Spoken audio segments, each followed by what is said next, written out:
Faisons couture, un podcast créatif pour parler de nos garde-robes faites à la main et pour découvrir la communauté couture avec des interviews de ses personnalités, ses entrepreneurs et acteurs qui nous inspirent.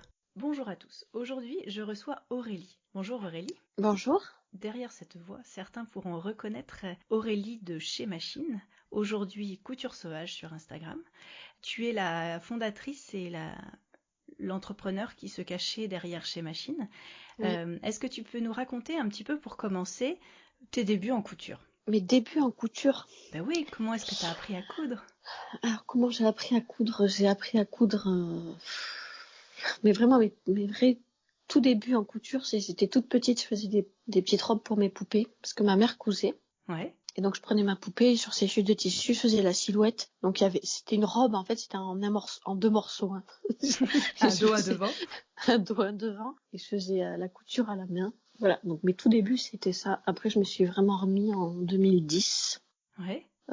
Et j'ai commencé par coudre des rideaux. Comme tout le monde, hein, des rideaux, des coussins. Après, j'ai cousu quelques trucs pour les enfants des amis qui avaient des bébés. Après, pour mes nièces et neveux. Et après, j'ai eu mes enfants. Donc, j'ai cousu aussi pour mes enfants. Et après, je me suis vraiment mis à coudre pour moi après. Quel a été dans ce chemin l'endroit où tu t'es dit « je vais en faire mon métier » C'était en 2014 et 2015 peut-être. Ouais, 2015 et en fait parce que je trouvais ça ça m'apportait tellement, je trouvais ça tellement je sais pas comment dire. Je trouve que ce qu'il y a de bien avec la couture, c'est que tu t'invites quelque chose. C'est pas comme un tricot où Oui. c'est plus long, c'est assez gratifiant rapidement. Tout à fait. Et je trouvais que c'était bien. Après, j'ai vite compris que la couture et le modélisme, c'était deux choses différentes quand même. Oui. Voilà. Et c'est pour ça que je m'étais associée avec quelqu'un qui faisait du modélisme. Et puis au final, ça avait pas matché toutes les deux, donc j'ai dû me mettre aussi au modélisme. Et donc tu t'es formée via une entreprise, via des formations à distance? Tu as fait quoi pour te former? Non, j'ai quelqu'un dans mon secteur en fait qui fait des formations, mais enfin qui a beaucoup de cordes à son arc, et qui fait entre autres des formations comme ça de modélisme, de gradation.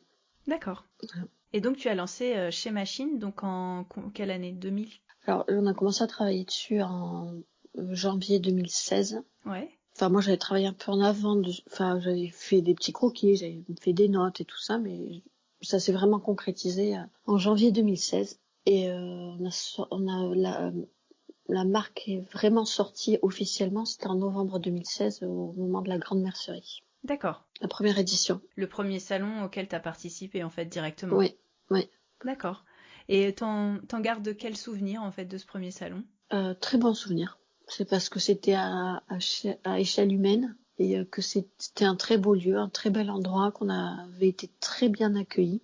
La marque avait été très bien accueillie, que ça avait été un très chouette moment. Même la deuxième édition, ça avait été un peu plus compliqué parce que mon associé donc quittait l'entreprise, donc ça avait été un peu plus sport, mais ça avait été aussi très très bien. Ça m'avait beaucoup plu. Au cours de cette aventure Chez Machine, tu as eu des collaborations avec des blogueuses, avec des entreprises. Est-ce que tu pourrais nous parler un petit peu de ta collaboration avec entre autres Perrine pour la chemise chez Alban? Oui, ça c'était avec Perrine, c'était la toute première collab.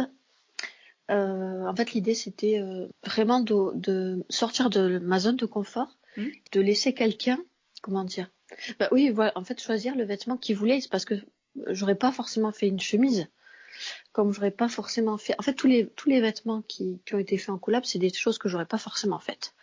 Et c'est ça qui me plaisait, c'était de sortir de la zone de confort, de faire quelque chose qui réponde à une autre demande que exactement la tienne. Voilà, exactement. C'était ouvrir en fait un peu le champ des possibles aux gens et ouais. Donc tu as fait combien de collaborations comme ça? En tout, il y a eu la chemise Alban, il y a eu la robe Raphaël avec Tiffen. Ensuite, il y a eu le top Nunki avec Plumty Lab, qui depuis a sorti sa marque de patron. De très joli patron, très bien travaillé, très très très beau. Et je crois que c'est tout. Et tu as travaillé avec Nuantine aussi? Ah non, et tout, pas du tout. Il me reste la robe Maya.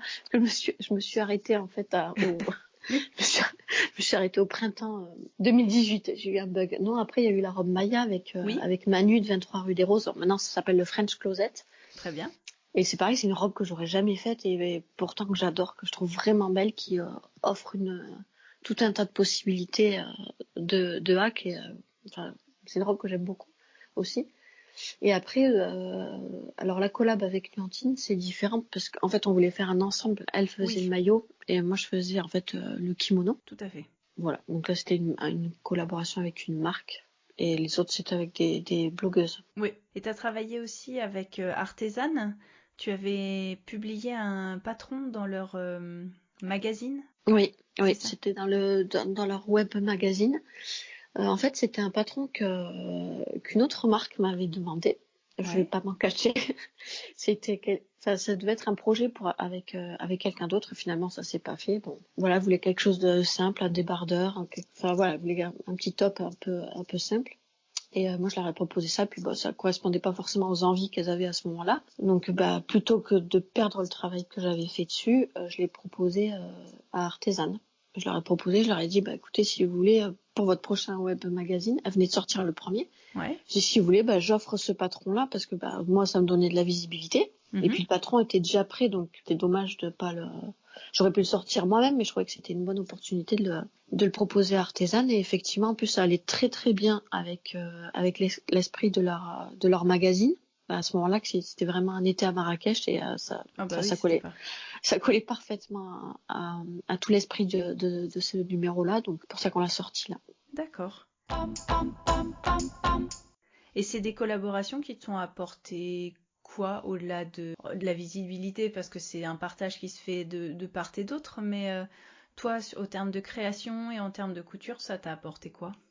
Toutes les collabs, ça m'a apporté par exemple les collabs avec Perrine, avec Tiffen, avec Manu ou Chloé, ça apporte je trouvais que ça faisait vraiment sortir de la zone de confort, c'est-à-dire qu'il faut arriver à s'adapter à l'autre qui ne connaît rien en modélisme ou très peu, donc qui n'a pas conscience des contraintes aussi qu'il peut y avoir, parce qu'on peut avoir envie de quelque chose et puis c'est pas forcément très simple à réaliser. Il y a aussi la contrainte du fait que ce soit un patron de couture, donc ça veut dire qu'il faut que ce soit accessible, faut que le montage et tout ça, faut que ce soit accessible quand même. Mais humainement, je trouvais que c'était vraiment vraiment chouette d'échanger comme ça et voilà, c'est ça que j'aimais bien en fait, le côté humain d'échanger avec quelqu'un pour qui c'est pas le métier aussi. Alors des fois c'est pas facile parce qu'effectivement la personne en face, c'est pas son métier, donc c'est pas sa priorité, et ce qui est normal, et ce qui est tout à fait normal. Mais toi t'es là, ouais non mais en fait ça, si tu veux là. Toi t'as des contraintes professionnelles derrière quoi. Voilà, c'est ça. Et puis on peut pas utiliser non plus 5 mètres de tissu parce que je vais me faire engueuler derrière. Enfin bon, mais du coup c'est sympa quoi. Le tout c'est de dire les choses et puis après à chaque fois ça s'est très très bien passé. Puis ça fait partager aussi un petit peu les coulisses de ton travail et puis les contraintes que tu rencontres au quotidien quoi. Voilà, les filles du coup elles se rendaient compte aussi que c'était peut-être pas si simple. Bon après Chloé de Petit Lab, elle savait puisque elle travaillait sur sa marque et tout, donc elle savait très bien que c'était pas pas si simple. Après faire avec Nuantine, je trouve que il y avait derrière, en fait, il y avait surtout au-delà du kimono, c'était un message fort qu'on voulait faire passer. Oui, j'avais aussi envie de te parler de cette collaboration parce que ce que j'ai retenu en regardant un petit peu tout ce que tu avais fait depuis tout ce temps-là, c'était le shooting photo que j'avais trouvé assez génial en termes de photos finales, mais aussi tout ce que vous aviez partagé sur le temps du shooting et toute la complicité qu'il y avait entre vous, les différentes filles, toi à la photo, etc. Et en effet, c'était le message avait été assez fort et plutôt bien reçu, quoi. Oui, mais c'est ce qu'on voulait faire. En fait, on voulait vraiment un message body positive et ça avait pas été simple pour les filles de poser. Mais au final, comme en fait, elles se sont retrouvées toutes face au corps des autres qui étaient normaux, au final, qui étaient pas parfaits et qui étaient des vrais corps de femmes. Et moi, alors elles se connaissaient pas toutes entre elles, mais moi, elles me connaissaient toutes. Et au final, je pense que c'est une ambiance en fait à travailler d'emblée en dédramatisant un peu la chose. Et puis, en fait, à force, j'ai trouvé comment fallait faire pour arriver à faire des photos comme ça. Et du coup, effectivement, je suis rentrée le soir et j'ai regardé les photos, mais j'étais trop contente du résultat. J'étais assez fière du résultat qu'on avait réussi à mettre tout ensemble, parce qu'il ressortait vraiment ce qu'on avait envie. Donc oui, on voyait le kimono, oui, on voyait le maillot, mais on voyait surtout le sourire qu'elles avaient. Ah bah complètement. Et c'était ça le plus important au final. Et donc c'était chouette. Et puis même comment ça a été accueilli.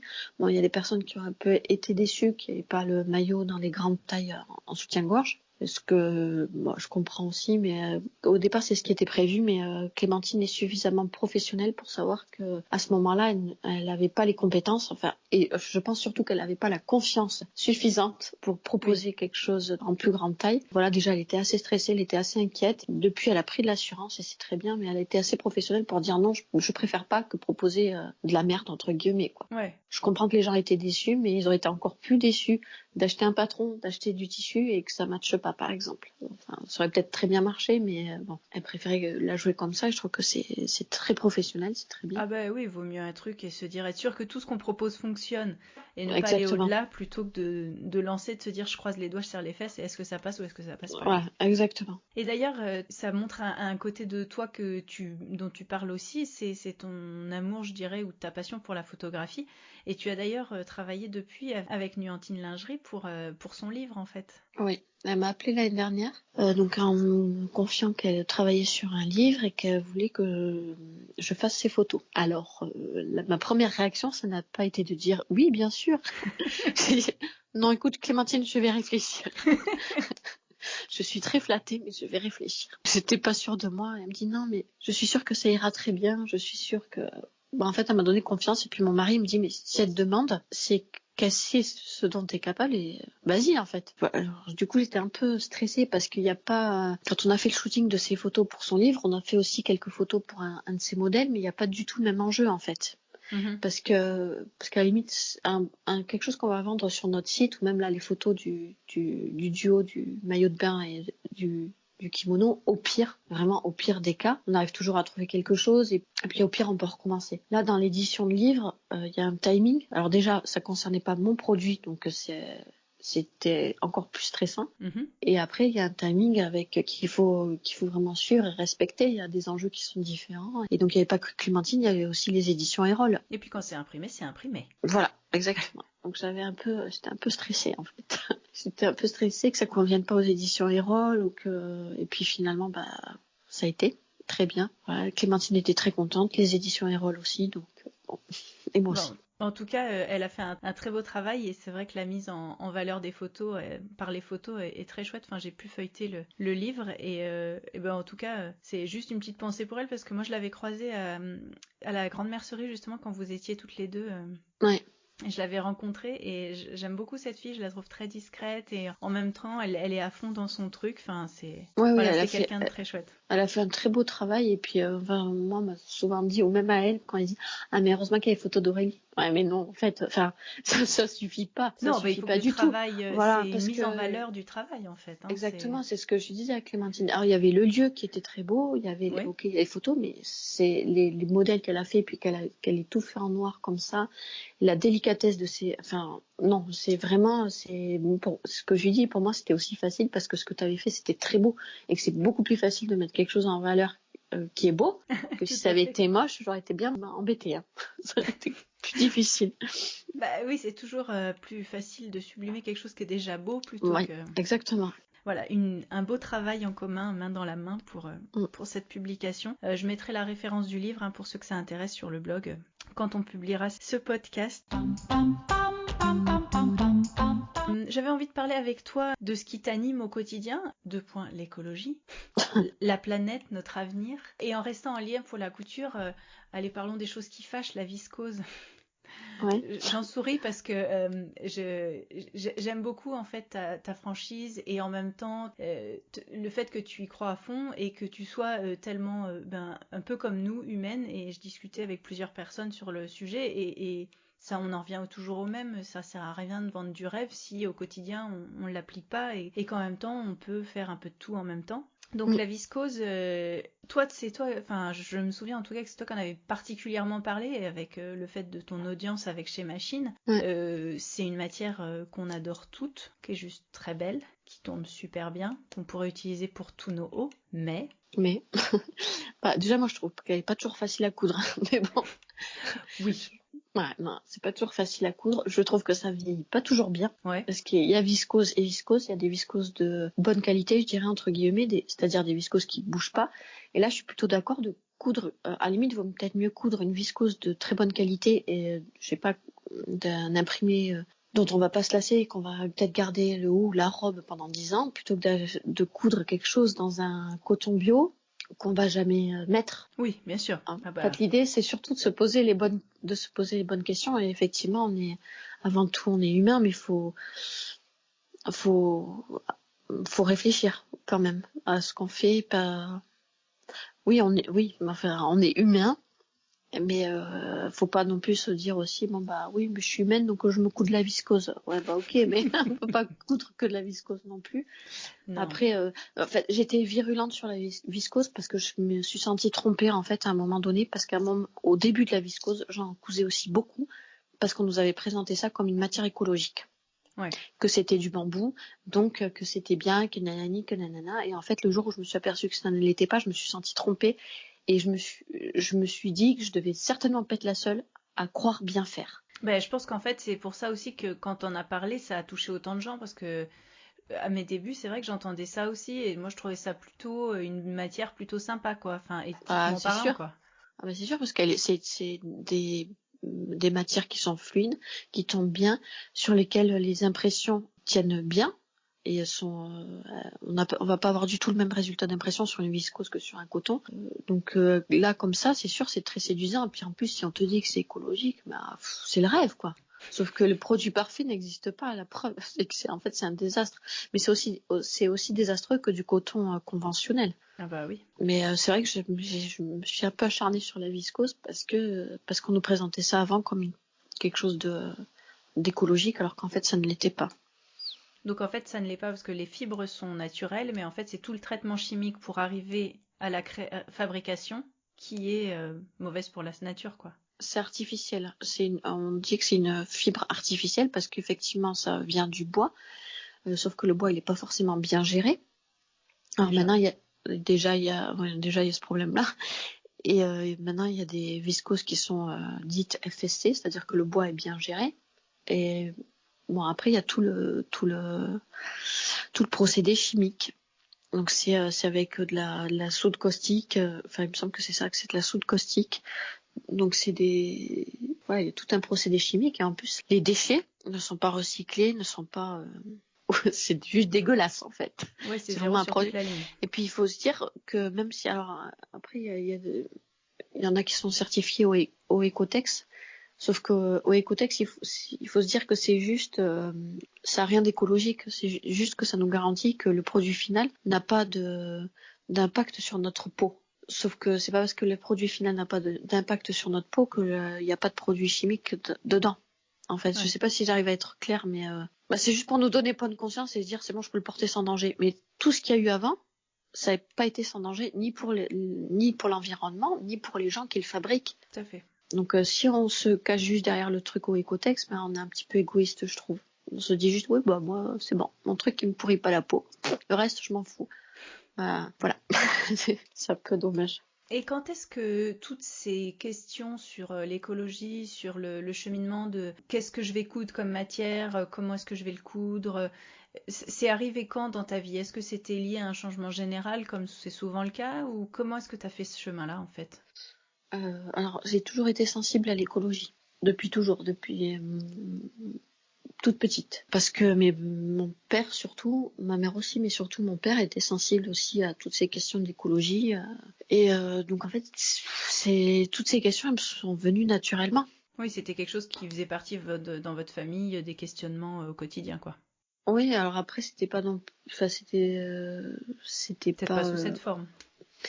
Oui, alors déjà, c'était pas sous la forme de la couture, c'est sûr, mais c'était pas, comment dire, on n'était pas une famille d'écolos non plus. Mais c'était je sais pas comment dire. Mais après, je pense que ça a vraiment toujours été là, parce que même quand après j'ai quitté la maison et que j'ai fait moi-même mes courses, je me suis tournée naturellement vers le bio et tout ça. Donc ça a toujours été là, au final. Et après, quand j'ai commencé à coudre, je me suis pas posé forcément la question des tissus. Je cousais les tissus que je trouvais beaux, puis je réfléchissais pas plus. Et puis à force de me renseigner aussi, parce que le truc c'est ça, c'est qu'il faut être curieux. Ouais. Il faut se poser des questions. Et c'est à partir de là où au niveau de la couture, que j'ai changé ma façon de faire. Mais l'écologie, elle a toujours été là. D'accord, tant mieux. Oui. Et aujourd'hui, c'est quelque chose qui t'anime fortement en questionnement de comment est impactée notre planète aujourd'hui par tous nos comportements humains, et comment est-ce qu'on va y réussir à vivre encore longtemps dessus comme ça, ou en changeant, etc. C'est quelque chose qui te passionne et dont tu partages, sur lequel tu partages beaucoup en fait sur Instagram pour ceux qui te suivent ou ceux qui auraient envie de te suivre. Comment ça se passe au quotidien, cette façon de partager ça, on va dire? C'est une façon assez naturelle. C'est-à-dire que je sais qu'il y a des gens qui, même à maintenant, encore plus maintenant, mais même avant, quand il y avait la marque chez Machine, c'était comme ça. J'ai jamais programmé un post, par exemple. C'est tout, c'est tout naturel. C'est-à-dire, je me pose une question, je la pose en fait à tout le monde. D'accord. Donc c'est toujours très spontané. Donc c'est pas, du coup, je sais pas si c'est bien géré, mais c'est spontané. En fait, je me pose la question, je la pose où je vois une information, je la partage, et puis voilà. Après, comment c'est géré l'après, parce qu'il y a les réponses aussi, les réactions des gens, et donc ça c'est encore autre chose, c'est une autre gestion, mais voilà, je sais pas. Non, c'est très spontané, naturel en fait. C'est pas réfléchi. Et t'as beaucoup de... Je sais que t'avais dû poser la question parfois sur est-ce que les gens voudraient plus de couture ou plus d'engagement écolo, ou l'inverse, ou des choses comme ça. Les gens qui te suivent, ils te suivent aussi pour ça, j'imagine. Oui. Alors en fait, là quand j'ai arrêté chez Machine, j'ai posé la question. Alors en fait, moi d'emblée, je savais que je partagerais ce que je voudrais. C'est bien comme base. Bah oui, parce qu'en fait, l'idée c'est surtout de me faire plaisir à moi et de partager ce que j'aime. Après, libre à chacun de partir si ça leur convient pas, et je comprends très bien. C'est pas du tout un problème. Mais l'idée, c'est, il n'y a pas, encore plus que jamais aujourd'hui, il n'y a pas du tout d'enjeu financier. C'est-à-dire que j'ai pas de lien affilié, je vais pas en vivre de ce que je veux partager maintenant. Donc, ça m'est complètement égal de savoir, c'est pas que ça m'est complètement égal de savoir ce que les gens veulent. C'est pas ça. J'ai posé la question pour savoir qui était là. Parce qu'effectivement, si j'ai envie de parler de voiture, par exemple, et que les gens ils en ont rien à faire, effectivement, ça sert à rien que je me fatigue. Non, mais on est, parce que c'est l'air de rien, ça prend quand même pas mal de temps. Oui. Mais après, c'était juste pour, ça peut paraître un peu contradictoire ce que je voulais dire, mais non, mais je comprends parce que tu le fais pour toi, mais en même temps, t'as des gens qui te suivent et qui a priori apprécient ce que tu proposes. Donc tu voulais savoir peut-être si tu pouvais injecter plus de l'un ou plus de l'autre, ou comment te situer, quoi. Voilà, si je pouvais continuer à partager et de la couture et de l'écologie, et on m'a même demandé de la cuisine, parce que de temps en temps ça m'arrivait de mettre un truc que je cuisinais, et c'est vrai que j'avais remarqué que à chaque fois ça suscitait beaucoup de réactions en privé, en fait, en message privé ou en réaction. C'est pour ça que j'avais un petit peu posé la question, et effectivement tout ça est revenu, hein. Donc c'est bien. Après, c'est des choses que j'aime, mais personne m'a demandé de partager mes photos, donc je vais pas les partager. C'était plus pour ça, en fait. Mais après, un jour, si je suis vraiment fière d'une photo, peut-être que je la partagerai, en fait. Voilà. Bah, écoute, peut-être un nouveau départ dans la vie sur autre chose. Peut-être, je sais pas. C'est pas prévu. Avant que tu prennes cette décision en fin d'année de fermer cette entreprise qui est chez Machine, tu as mené pendant 2 ans, je crois, où tu as participé à une campagne qui s'était appelée Le jaune contre l'endométriose. Oui. Est-ce que tu peux nous parler un petit peu de ça? Parce que je dois dire que je ne sais pas trop d'où c'est commencé. Et en tout cas, tu as largement participé, relayé, etc. Est-ce que tu peux nous en parler? Oui, alors c'est parti donc en mars 2018. C'est Marie du blog Basile et Léon et Jessica de Swing Jess qui m'ont parlé, parce que Jessica est atteinte d'endométriose. Oui. Et donc, en fait, on échangeait pas mal par message déjà avant. On était copines d'Instagram, quoi. Et donc, on parlait de... c'est surtout Jessica qui en a parlé à Marie, et Marie qui m'en a parlé. Elle voulait faire un petit truc pour parler de l'endométriose, et effectivement, c'est parce que le mois de mars, c'est le mois de lutte contre l'endométriose et que la couleur, c'est le jaune. D'accord. Donc en fait, voulait que, au départ, je devais juste relayer l'info. Et en fait, comme c'est une cause que je connais, dont je suis pas du tout touchée par l'endométriose, mais c'est quelque chose que je connais. D'accord. Et qui m'a toujours un peu révoltée, en fait, parce que les femmes mettent en moyenne 7 ans à être diagnostiquées, que souvent elles entendent surtout que ce sont des chochottes, que non, elles ont pas de problème, c'est normal d'avoir mal pendant ses règles, et tout le reste. En fait, du coup, ça s'est un peu accéléré. J'ai proposé, on pourrait carrément faire, voilà, parce que comme je ne sais pas faire les choses à moitié, on est parti sur un truc, on a vu les trucs un peu plus en grand, et voilà. Et du coup, après, on a fait tout un mois, et les gens ont beaucoup participé, et ça a permis à certaines personnes de pouvoir poser un diagnostic sur ce qu'elles avaient. Donc ça, déjà, c'était vraiment chouette, tous les retours qu'on a pu avoir, dire j'ai une ébauche de réponse à ce que j'ai depuis tant d'années que je comprends pas ce que j'ai. Donc il y a des personnes qui ont pu se faire diagnostiquer, et puis il y a des personnes qui ont pu se rendre compte aussi au fil des témoignages de ce que leur amie, leur sœur ou leur mère ou les femmes de leur vie pouvaient vivre vraiment. Oui. Et tout ça, puis que cette maladie ne soit plus tabou, et puis que voilà, d'en parler. D'accord. Mais je pense que ça a plutôt bien marché, oui. Bah oui. Donc tu avais fait un pack, en fait, vous aviez créé un pack à plusieurs, l'année dernière en tout cas. Voilà, la première année, nous, on avait fait un concours où on incitait les gens en fait à coudre, tricoter ou crocheter du jaune, et puis de poster la photo sur Instagram, donc avec le hashtag 50 nuances de jaune contre l'endométriose. Et donc on avait fait un concours, j'avais proposé un don sur l'e-shop, en fait. Donc il y avait une fiche produit avec un don. Et l'année dernière, on a vendu effectivement un pack où il y avait un tutoriel pour hacker tout patron de culotte, n'importe quel patron de culotte, mais pour en faire une culotte de règles. Il y avait aussi un petit pochon fait par ma Poloche. Il y avait une broderie par les Gambettes Sauvages. Une bouillotte aussi. Et une bouillotte par Jessica. Et voilà, du coup, ça avait bien marché, et ça avait même mieux marché que la fiche produit du don.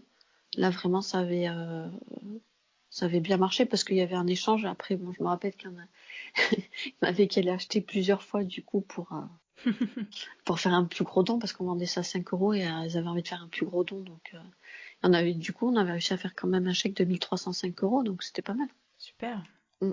Super.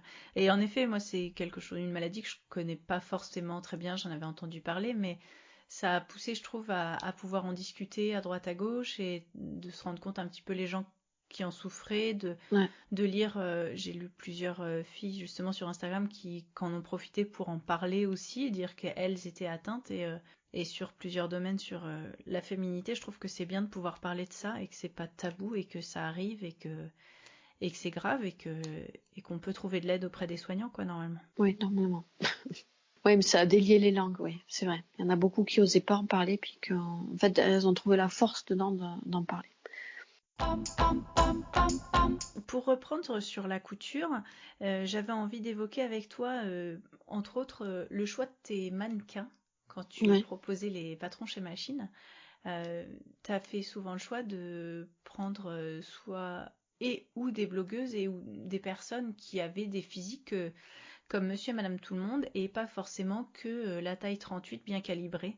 Est-ce que tu peux nous dire, alors j'imagine qu'on doit tous savoir pourquoi, mais le choix que tu as fait en lançant ça, et aussi ton éventail de taille de patron, comment toi tu as fait ce choix-là alors que plein d'autres n'avaient pas osé aller jusque-là? En fait, moi, c'était évident. Je me doute. Non, mais c'est vrai, c'était évident, parce que au départ, il s'agissait de faire une marque de patron de couture. Pas forcément. Alors, quand j'ai commencé à coudre, je faisais un 38. Quand j'ai lancé la marque de patron, je devais faire un 40-42. Bon, maintenant, je suis plutôt dans le haut du tableau. Enfin, pour tout ça, pour dire que c'est pas parce que je faisais un 40 qu'en fait, j'en oubliais les autres. Et que ça me paraissait évident. Et ça m'a paru d'autant plus évident quand j'ai su qu'il y avait certains patrons d'une marque connue qui faisaient dans les grandes tailles, qui s'emmerdaient pas en fait avec des emmanchures ou avec des manches, on faisait des carrés quoi. Bon après c'est ce qu'on m'avait dit, donc après je suis pas allée le vérifier, mais ce qu'on m'avait dit et j'avais trouvé ça tellement injuste. Et voilà, et après que c'est vrai que quand j'ai regardé toutes les marques en tout cas francophones et qu'il y avait que Ivan Soufflé qui allait jusqu'au 52 et qui proposait à ce moment-là il me semble qu'elle proposait que le trop top à ce moment-là, peut-être un autre, mais donc ce qui fait que il y avait pas foule sur les grandes tailles. Donc voilà, ça m'est paru évident. Après, je me suis rendu compte que c'était pas si simple parce que c'est une gradation qui est différente, que ça demande en fait de faire des patrons dans un large éventail de taille comme ça, c'est-à-dire du 32 au 56, ça demande de faire caler au moins 2 prototypes, donc un dans la taille dite standard entre guillemets et une en plus grande taille. Ouais, donc tu fais double travail pour proposer un patron avec un aussi large éventail en fait. Voilà, et puis ça fait une gradation 12 tailles quand même, hein. Enfin de 11 tailles. Au lieu de, enfin donc les frais, le temps de travail est plus long, les frais sont plus longs. Après quand on imprime une pochette, il y a plus de papier. Enfin voilà, il y a plein de choses qui rentrent en ligne de compte. Et puis c'est un travail quand même qui est particulier. Et j'ai pu le faire grâce à la personne qui m'a formée aussi, qui avait l'habitude entre autres de travailler avec des grandes tailles, qui avait beaucoup travaillé en sur-mesure avec des grandes tailles, donc qui connaît parfaitement ce genre de corps quoi. Ce genre de corps, et c'est pour ça que les patrons j'imaginent que souvent le retour en grande taille c'est que c'est bien réglé, c'est bien fait, c'est à elle que je le dois, c'est avec tout ce qu'elle m'a appris et tout le travail de gradation, parce que c'est elle qui gradait les patrons aussi. Et c'est tout son travail qui a payé, hein. Ça c'est clair. Mais je comprends qu'il y ait des... Alors de plus en plus les marques françaises s'y mettent et ça c'est vraiment chouette. C'est très bien, mais parce que souvent en fait c'était le procès et j'avais un peu le cul entre deux chaises au début. Voilà, les gens disaient comme quoi c'est possible. Ouais, mais à quel prix en fait? Les gens s'en rendent pas forcément compte. Et puis c'était le procès des marques qui existaient déjà et qui faisaient pas des grandes tailles. Ah oui, mais voyez, vous pourriez faire. Ouais, mais c'est pas si simple en fait. Oui, et c'est des choix d'entreprise et de chemin conçu, mais forcément ça a un coût et donc forcément ça va impacter. Il y a d'autres choses que tu n'as peut-être pas proposé par rapport à ces marques-là parce que tu as mis ton argent dans ce développement-là. Voilà, exactement. Voilà, et donc tu as choisi des mannequins pour illustrer justement toutes ces tailles. Et ça, je dois dire que c'est assez agréable. C'est-à-dire qu'un vêtement, ça nous est tout arrivé, même si on fait un 40 ou un 42, si on achète un truc sur Internet, généralement le mannequin il fait un 34 ou un 36. Ouais. Puis on le reçoit, on le met sur nous, on fait ah ouais, non, ça, c'est pas trop ça, ça fait pas tout à fait pareil. Parce que souvent, en plus elles n'ont pas forcément toujours de poitrine. Enfin maintenant ça commence à changer, hein. On voit de plus en plus de vrais corps. Enfin de corps c'est pas que c'est pas des vrais corps, c'est des corps plus communs. C'est ça. C'est-à-dire que voilà, la femme, en tout cas française, c'est plutôt un 42. Voilà, c'est plutôt une femme en 42 avec une poitrine, des formes un peu plus généreuses qu'une petite jeune. Moi, à 20 ans, si je faisais un 34. Mais voilà. Bon, je trouvais que c'était important que les clientes puissent s'identifier. Donc après, moi, j'aurais bien voulu faire un 38, un 44, un 50, mais bon, je pouvais pas en faire autant, mais ça déjà ça donnait une idée en fait. Et quand on voit qu'une robe elle va bien avec quelqu'un qui fait un 50, que ça la rend belle, c'est gagné. Oui, voilà. J'ai relu sur le site, j'ai vu que il y avait eu des articles sur et avec toi dans le magazine Passion Couture Créative. Je trouve ça assez chouette parce que cette revue, je me rends compte que elle met en avant des créatrices de patrons françaises indépendants et je trouve ça intéressant de mettre en avant cette communauté-là. Comment ça s'est fait ces rencontres-là? Et je crois que tu as deux numéros dans lesquels tu as été citée ou mise en avant? Oui. Alors là, je sais même plus. Non, mais je sais même plus je crois qu'elle m'avait contacté. La toute première fois, je sais plus. Je pense qu'elle m'avait contacté à la Grande Mercerie, il me semble, à la première édition. Ouais. Il me semble que c'était ça. Et après, ça a été pas mal avec, parce que je crois que Caroline Création, qui a une chaîne YouTube et un Instagram, et et elles ont une marque de patron de couture aussi, ça s'appelle Les Bobines, je crois. Ouais. qui font aussi des grandes tailles. Elle faisait des petits articles pour Passion Couture Créative. Donc les 2 autres fois, je crois que c'était par le biais de Caroline. D'accord. Qui avait fait aussi un tutoriel sur sa chaîne YouTube. En fait, elle faisait en vidéo le montage du t-shirt Arsène qui était un patron gratuit. D'accord. D'ailleurs, maintenant que la marque est fermée de chez Machine, il y a toujours ton site. Est-ce que j'ai vu qu'on pouvait accéder au patron gratuit, c'est ça? Oui. D'accord. Bah, là, je suis en réflexion. Je sais pas encore trop ce que je vais faire de tout ça. Bon, je sais pas écoute, encore. Ouais, je suis en réflexion. On verra avec le temps le chemin que tu fais Voilà. là-dedans. En tout cas, aujourd'hui, donc tu n'es plus chef d'entreprise. Tu es une maman intéressée par l'écologie qui vit dans le sud de la France en train de construire sa maison. Quelle est la place de la couture dans ta vie et comment, c'est quoi votre rapport, elle et toi? Alors aujourd'hui, je me dis, une fois que je vais avoir fini vraiment, parce que officiellement, je suis toujours chef d'entreprise, donc j'ai encore un peu de compta à faire. Le meilleur? Ouais, le meilleur, le plus plaisant. Non, de l'administratif et tout ça, mais une fois que ça sera plié, ben justement, mon plaisir, ça va être de retrouver la couture pour moi, pour moi et ma famille. Voilà. Donc, je j'ai pas réussi à m'en écœurer, donc déjà, c'est pas mal. C'est bien. Non, mais voilà, je vais enfin pouvoir coudre tout ce que j'ai pas pu coudre pendant 4 ans. Donc, j'ai des trucs à rattraper, mais effectivement, après, on a d'autres choses aussi, d'autres projets personnels qui vont pas mal nous occuper, donc on va voir, mais elle a toujours une place importante parce que j'aime ça, j'aime toujours ça. Et justement, toi, tu couds comment? C'est-à-dire que tu commences par un tissu, tu commences par un patron, c'est un trou dans ton dressing ou comment tu couds? Qu'est-ce qui t'anime le plus ou un truc sur Instagram et tu dis je veux le même? Non, ça rarement. C'est vrai, en plus, c'est rarement. Non, ça peut être l'un ou ça peut être l'autre en fait. Je peux avoir un coup de cœur pour un tissu et je vais me dire bah tiens, je verrais bien tel patron dedans. En fait, j'ai une grande mémoire des patrons quand même. Ouais. C'est-à-dire que j'ai une patron-tech dans ma tête. Donc j'arrive à me rappeler des patrons et c'est souvent en fait comme ça que voilà, je vais voir un tissu et je vais me dire bah tiens, je verrais bien tel patron dedans. Mais après voilà, après même si y a un patron que je trouve joli, je vais voir si je trouve le tissu qui va avec. Si je le trouve pas tout de suite, enfin, j'ai pas acheté un tissu pour faire. D'accord. Voilà, donc c'est suivant le moment.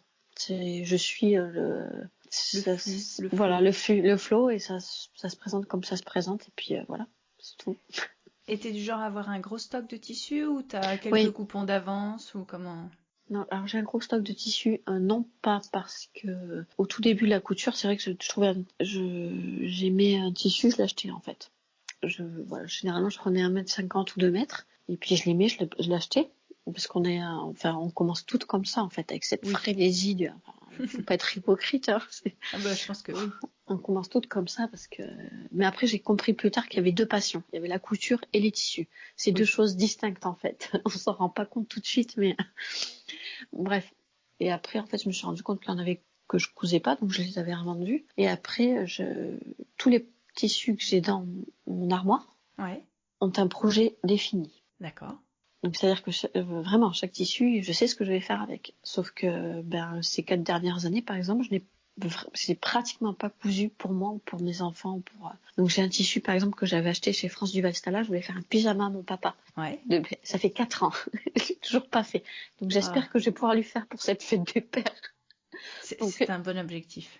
Mais oui, non, mais c'est ça qui était frustrant, que je voyais tout le temps cette armoire en me disant, alors il y a des trucs, j'ai fait deux vides de tissus dans cette année 2019, des tissus, parce que finalement les projets, ils avaient 4-5 ans et j'avais plus envie de les faire. Mais souvent j'achète un tissu, je sais vraiment ce que je vais en faire. C'est rare que j'achète un tissu si je sais pas ce que je vais en faire. Donc j'ai un gros stock, mais plus par manque de temps que par...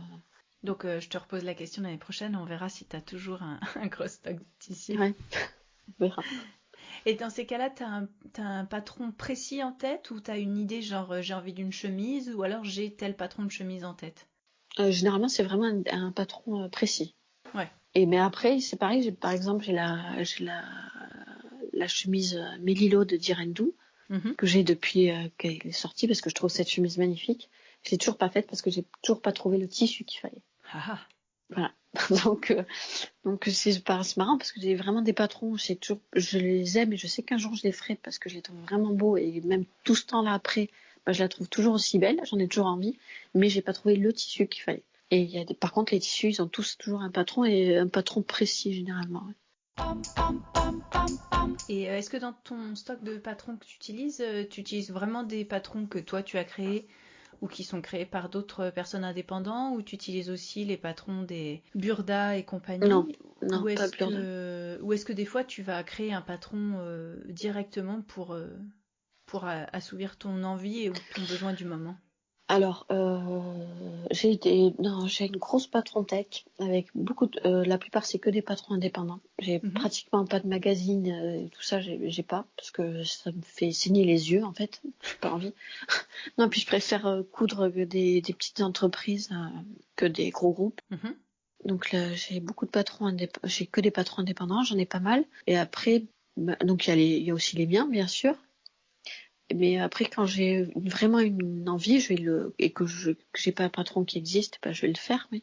Comme je l'ai fait avec la robe Alice. Oui. Voilà.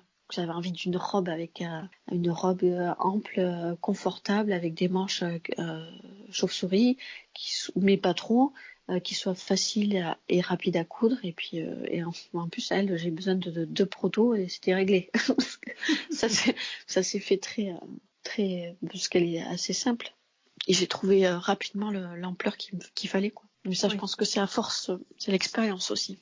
Oui, bah, bien sûr. Et est-ce que tu beaucoup pour les autres? Donc là, tu évoquais ton papa. Je sais que dernièrement, tu as parlé des pyjamas que tu avais fait pour tes enfants. Ouais. C'est quelque chose que tu aimes bien faire, qui te fait plaisir, tu fais ponctuellement, ou t'attends les demandes? Comment ça se passe? Alors, je fais ça de façon assez ponctuelle à faire. Par exemple, mon papa, je lui ai encore jamais rien cousu, donc ça me fait un peu mal au cœur quand même. Je trouve ça dommage. Ma soeur, je lui ai cousu une chemise albane d'ailleurs. Une robe aussi de la Forget Me Not. Mais ma soeur coud, donc c'est un peu. C'est de la triche.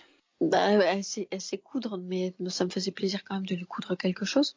Après, je couds pour mes enfants, mais j'aimerais mon mari un peu, mais moins. Mais j'aimerais avoir un peu plus de temps, oui, pour coudre pour eux, parce que je trouve que c'est bien, c'est agréable. Ah bah, de les voir se balader avec ce qu'on leur a cousu, c'est toujours un plaisir. Enfin, moi, j'aime bien coudre aux anniversaires ou à Noël pour mes enfants, et Ouais. en général, plus c'est simple, plus ça marche. Ah bah c'est clair, ils adorent ça. C'est ça, j'ai fait un sweat pour ma fille à Noël, c'est toujours, j'adore. Ouais, c'est marrant, ils sont marrants. Mais moi, ils me font des demandes, hein, mais je dis, le truc, c'est que j'ai que 2 bras, en fait. Je peux pas tout faire. Et 24 heures par jour. 24 heures par jour. Et moi aussi, j'ai des demandes des fois, très précises. Ils savent ce qu'ils veulent. Hein. Ah, ça. En couleur, en motif, on rigole pas. Voilà, c'est ça. Sur les patrons, tu es plus patron pochette ou patron PDF? Pour toi en possession, hein, je ne vais pas lancer le débat de... Non. Moi, j'aime bien les pochettes parce que j'aime bien l'objet. Ouais. Après, j'avoue que maintenant que j'ai un traceur, parce que j'avais besoin d'un traceur pour les patrons, parce qu'au début, c'était nous qui on les a toujours imprimés. Ouais. Donc on avait un traceur et j'ai toujours le traceur et j'avoue que du coup le PDF c'est plutôt pas mal parce que je l'imprime et je le découpe directement. Et j'ai pas besoin de coller, j'ai pas besoin de... Donc Voilà. un traceur, si on sait pas ce que c'est, en fait c'est une énorme imprimante Ouais, pour qui fait du A0. imprimer les grandes feuilles, quoi. Ouais. Donc là je sais pas si je vais le garder. mais c'est bien pratique quand même. C'est bien pratique, oui. Après, je trouve que le PDF c'est... En fait ça m'a jamais bloqué. C'est-à-dire que s'il existait en pochette, j'achetais en pochette. Mais par exemple des patrons qui viennent par exemple, je pense au patron de Colette. Je le prends en PDF parce que j'ai pas envie qu'il traverse l'Atlantique pour revenir jusqu'à chez moi. Ouais. Mais après, des marques françaises, si ça existe en pochette ou en PDF, je vais prendre plutôt pochette. Après, si j'ai vraiment un coup de cœur pour un patron, je vais l'acheter en PDF. Ça va pas me bloquer. Ouais. Pourquoi est-ce que tu fermes chez Machine? Pourquoi j'ai fermé? J'ai fermé parce que je pense que j'avais fait... j'ai mis énormément d'énergie chez Machine. Beaucoup, trop.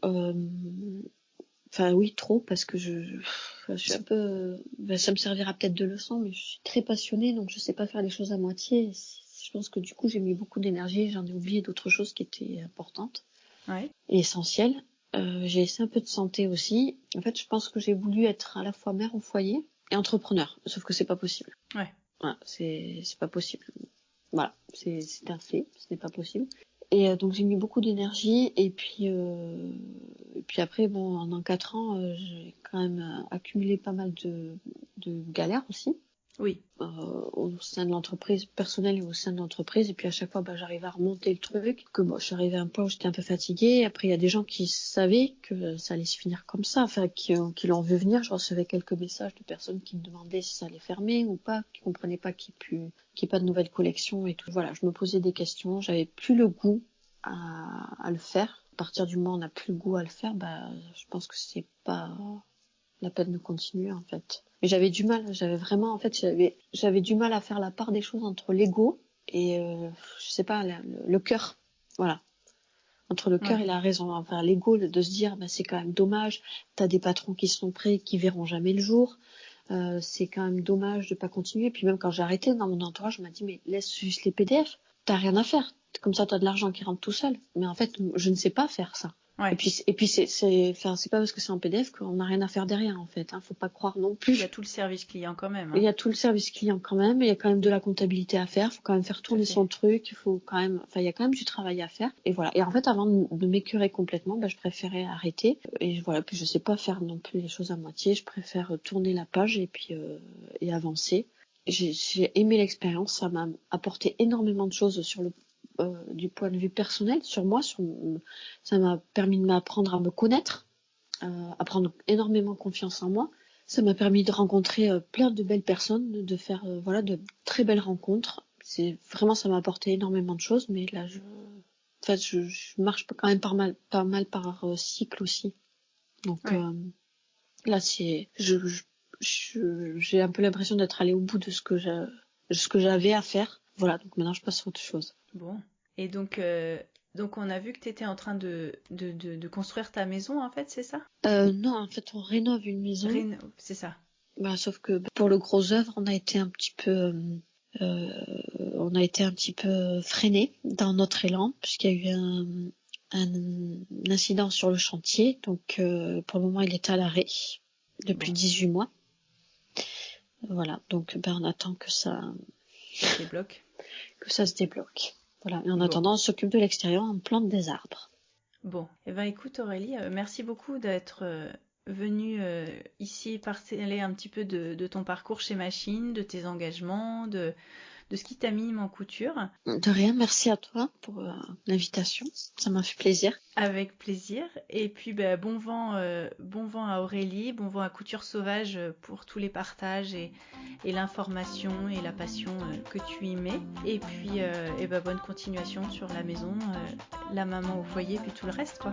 D'accord, merci beaucoup. Vous pouvez retrouver toutes les notes et références citées lors de cet épisode sur l'article qui lui est dédié sur le blog www.ateliersherwood.fr. Retrouvez-moi également sur Instagram, Atelier Sherwood. C'était Causons Couture avec Mathilde et Aurélie. Merci beaucoup, à bientôt et bonne couture.